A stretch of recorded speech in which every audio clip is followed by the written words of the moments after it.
ركلة الجزاء ينفذها إيمانا الكاميروني. أحمد الكسار في المرمى، إيمانا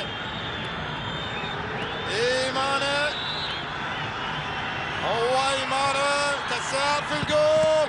إيمانا جول للهلال. الهلال يسجل عن طريق إيمانا، وبركلة جزاء يسجل إيمانا أكل إيمانا الكاميروني يسجل للهلال الذي يتقدم في كرة ثابتة، وبركلة جزاء يسجل. شوف التسديدة من جانب ايضا اكيليكو إيمانا اللاعب الكاميروني الذي يسجل هدف التقدم بالنسبة للهلال.